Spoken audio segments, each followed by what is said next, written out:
जय संविधान, जय भीम, महात्मा गांधी की जय, कोर्ट से मुर्दाबाद।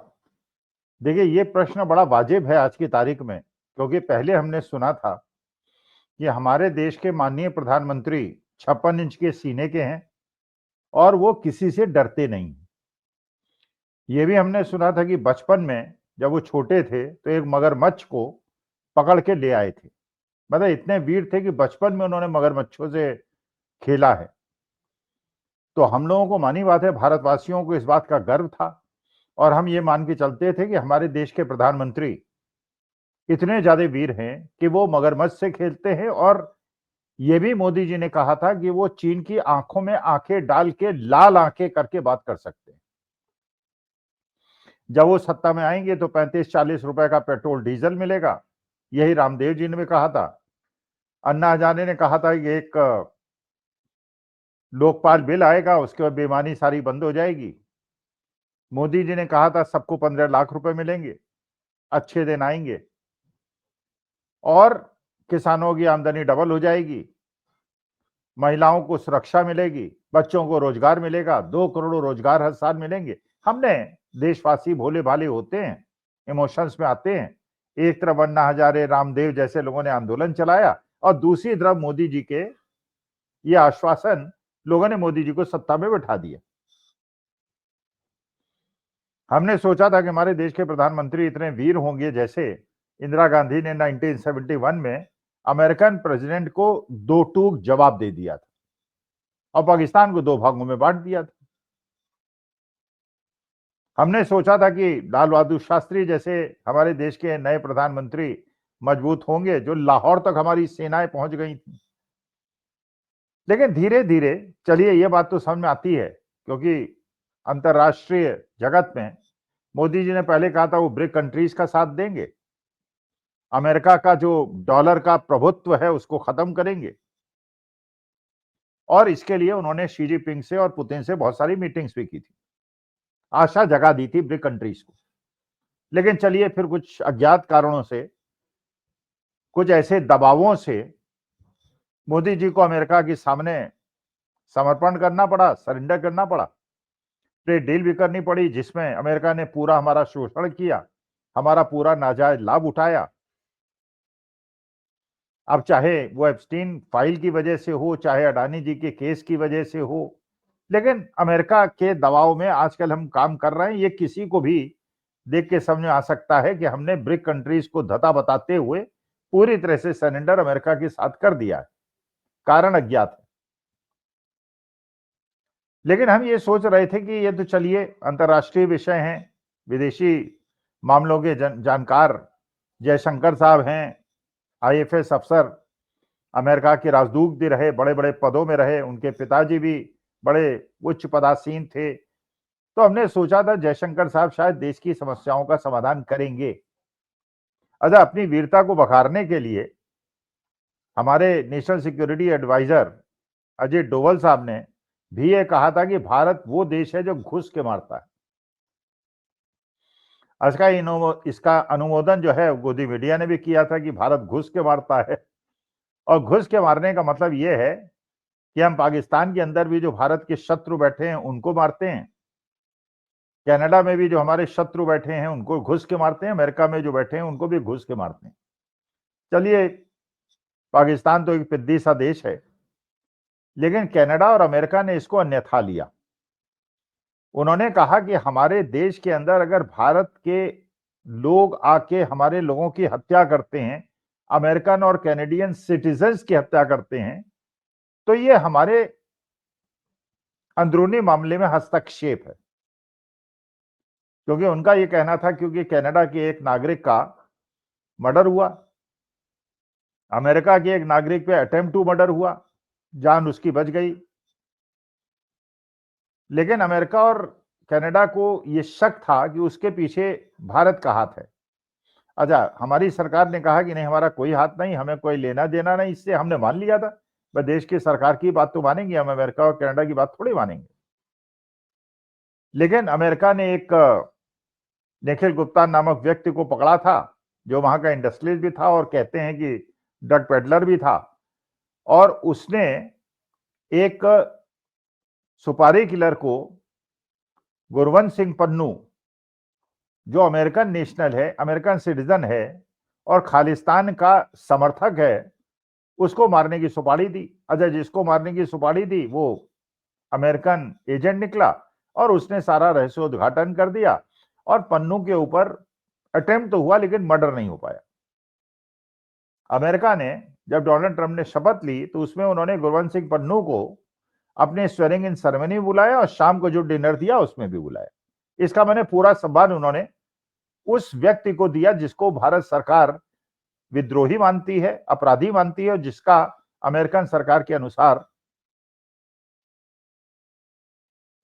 लेकिन जो निखिल गुप्ता हैं वो पहले तो अरेस्ट हो गए, उन्होंने कन्फेस नहीं किया कि उनका हाथ इसमें है, उन्होंने इनकार किया। लेकिन वहां की पुलिस, वहां की सिक्योरिटी एजेंसीज ने दबाव डाला और निखिल गुप्ता ने अंत में ये स्वीकार कर लिया कि हाँ, उसने वो मर्डर कराने का प्रयास किया था और उसने ये भी कहा कि उसके पीछे रॉ के, भारत के रॉ के एक अधिकारी से वो संपर्क में था। मतलब जो अमेरिका और कनाडा के आरोप थे कि भारत सरकार द्वारा प्रायोजित ये घटना अमेरिका और कनाडा के सिटीजन के साथ हुई, वो निखिल गुप्ता ने उसमें मुहर लगा दी। अब खबर यह आ रही है कि निखिल गुप्ता वहां पे प्रोसिक्यूशन का गवाह बन सकता है और बहुत सारे ऐसे रहस्य को उद्घाटन कर सकता है जो भारत सरकार के लिए और भारत के लिए कष्टप्रद हो सकते हैं।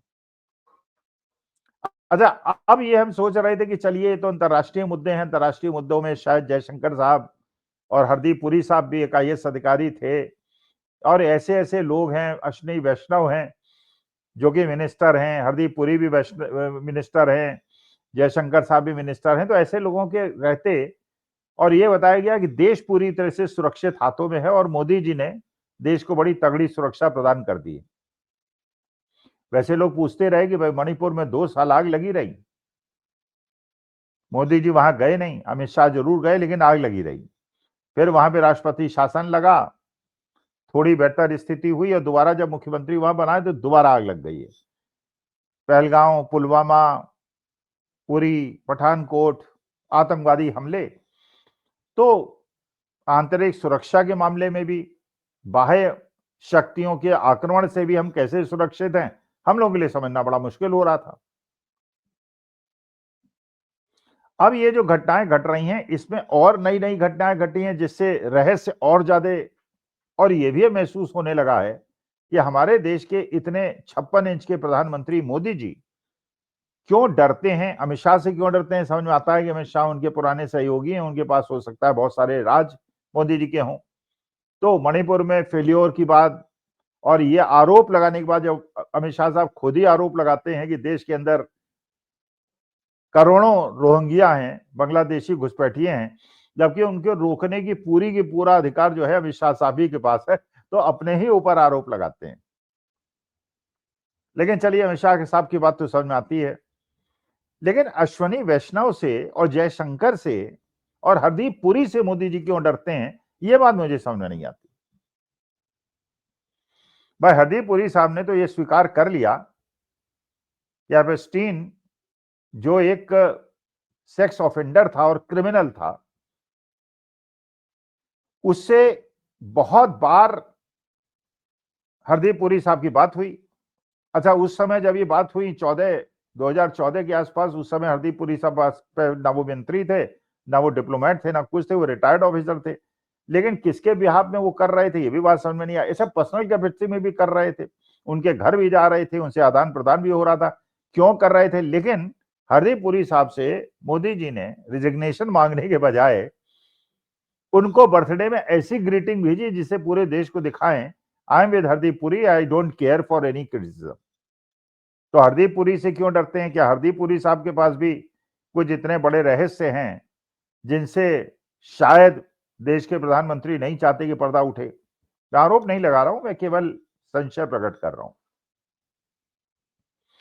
इसके बाद अश्विनी वैष्णव साहब को देखिए आप, ये भी आईएएस अधिकारी थे, मंत्रिमंडल में हैं। अभी आर्टिफिशियल इंटेलिजेंस पे एक इंटरनेशनल समिट हो रही है, पूरे विश्व से बड़े बड़े देशों से लोग हमारे यहाँ आ रहे हैं, भारत के भी आर्टिफिशियल इंटेलिजेंस के लोग जो सीखने जाना चाहते हैं और नई जो इंटरनेशनल इवेंट्स हो रहे हैं उसको देखना चाहते हैं, उस एग्जीबिशन में जा रहे हैं, वहां पे जिस प्रकार का कोहराम मचा पहले दिन वहां पे, क्योंकि मोदी जी को पेविलियन को विजिट करना था, सारे एग्जिबिटर्स को वहां से निकाल दिया गया और उन लोगों ने आरोप लगाया कि उनका सामान भी चोरी हो गया। खाने पानी की भी व्यवस्था नहीं थी और खाना पानी भी जो खरीद रहे थे वो कैश दे के खरीद रहे थे। आर्टिफिशियल इंटेलिजेंस की एग्जीबिशन के अंदर यूपीआई से पेमेंट नहीं हो रहा था। बच पिट गई। अश्विनी वैष्णव साहब ने माफी मांग ली। अब एक नई घटना घटी है, वो गलगोटिया यूनिवर्सिटी, जिसको भारत सरकार की क्रेडिट एजेंसी ने हाईएस्ट लेवल की प्राइवेट यूनिवर्सिटी का खिताब दिया है और जो अपने यूनिवर्सिटी के स्टूडेंट से एक एक इंजीनियरिंग और एमबीए करने के लिए लाखों रुपए की फीस लेती है, उसने एक इतना बड़ा घोटाला कर दिया और इतना बड़ा देश की प्रतिष्ठा पे आघात कर दिया कि ये सोचकर आश्चर्य होता है कि अश्विनी वैष्णव साहब के तत्वाधान में, उनके नेतृत्व में, जबकि वो आईएएस अधिकारी रहे हैं, पहले दिन तो लोगों के सामान चोरी हो जाते हैं, उनको बाहर निकाल दिया जाता है, लंबी लंबी लाइनें लगती हैं, खाना पानी उनको नहीं मिलता, यूपीआई काम नहीं करता, और अगले दिन गलगोटिया यूनिवर्सिटी 2-2.5 लाख रुपए में चीन से एक रोबोट मंगाता है ऑनलाइन और उसे एक्सपेक्ट करता है कि हमने 350 करोड़ रुपए अपने बच्चों को एक्सेलेंस के मोदी जी के निर्देश पे और मोदी जी के से प्रभावित होके एक विकसित भारत को बनाने के लिए हमने ये रोबोट डेवलप किया और वी हैव स्पेंट 350 करोड़। अच्छा, उससे हमारे पूरे विश्व में हमारा माहौल बन जाता है, मजाक बनने लगता है। चीन वाले कहते हैं ये तो हमारे यहाँ 2-2.5 लाख रुपए अवेलेबल है और हमसे खरीदा गया है। उसके बाद गलगोटिया यूनिवर्सिटी कुछ बाएं दाएं करने लगता है, कहने लगता है नहीं हमने ये कब कहा था, हमने बनाया है, हम तो केवल बच्चों को एजुकेट करने के लिए इक्विपमेंट हमने मंगाया था। अरे भैया, अगर आपने बच्चों को एजुकेट करने के लिए बनाता था तो बच्चों को दिखाते। वहां तो एग्जीबिशन में वही चीजें दिखानी थी हर एग्जीबिटर को जो उसने डेवलप की हैं और जिससे वो अपने बिजनेस को आगे बढ़ा सकता है और दुनिया भर के बायर्स को अट्रैक्ट कर सकता है। अब इसकी छीछा लेदर हो गई। अब वो फिर अपना जस्टिफिकेशन गलगोटिया यूनिवर्सिटी वाले दे रहे हैं। लेकिन असली मुद्दा यह है कि अश्विनी वैष्णव, जिनके पहले दिन जिनके यहाँ व्यवस्था पहली थी, लाइनें लगी थी और एग्जिबिटर्स को परेशानी हुई थी, और दूसरे दिन गलगोटिया यूनिवर्सिटी, जिसमें अश्विनी वैष्णव साहब ने भी ट्वीट कर दिया था और उसका क्लेम कर दिया था कि गलगोटिया यूनिवर्सिटी ने 350 करोड़ रुपए खर्च करके ऐसे ऐसे रोबोट्स डेवलप किए हैं, केवल श्रेय लेना और एक फोटो ऑप करना। और ऐसा विकसित भारत अगर आप बनाएंगे तो मेरी भारत माता का अपमान होगा। लेकिन मोदी जी को क्या हुआ है, अमित शाह साहब को नहीं एक्सपेल करते, समझ में आता है, लेकिन जयशंकर साहब को एक्सपेल क्यों नहीं करते, जिनकी वजह से आज पूरे विश्व के अंदर हमारा कोई देश मित्र नहीं बचा है। ना हम ब्रिक कंट्रीज के साथ हैं, अमेरिकन लॉबी के साथ हैं, अमेरिका बहुत दूर बैठा हुआ है, सारे पड़ोसियों से हम जो है हमारी मित्रता नहीं रह गई है। उधर हरदीप पुरी साहब हैं जो कि एप्स्टीन फाइल में फंसे हुए हैं और जितना ज्यादा वो इंटरव्यू दे रहे हैं उतना ज्यादा फंसते चले जा रहे हैं। और अब ये अश्विनी वैष्णव साहब, जिनके आर्टिफिशियल इंटेलिजेंस के इस एग्जीबिशन के अंदर रोज अलग अलग तरह की और भीषण खतरनाक दुर्घटनाएं घट रही हैं, तो मोदी जी ने राजनीतिज्ञों को मंत्री न बना के हरदीप पुरी को, जयशंकर को और अश्विनी वैष्णव को जो मंत्री पद से नवाजा है, इसके पीछे का खेल क्या है? क्या जो एप्स्टीन से हरदीप पुरी साहब कुछ बात कर रहे थे, क्या ये सरकार बदलने और खेलने का जो एप्स्टीन के आइलैंड में खेल हुआ करता था, उसके पीछे का कोई रहस्य है, या इजराइल का इसमें कोई हाथ है, या पेगासस का कोई हाथ है, या कोई बहुत बड़ा खेल हुआ था 2014 के चुनाव में? ये समझना बहुत आवश्यक है। लेकिन मोदी जी,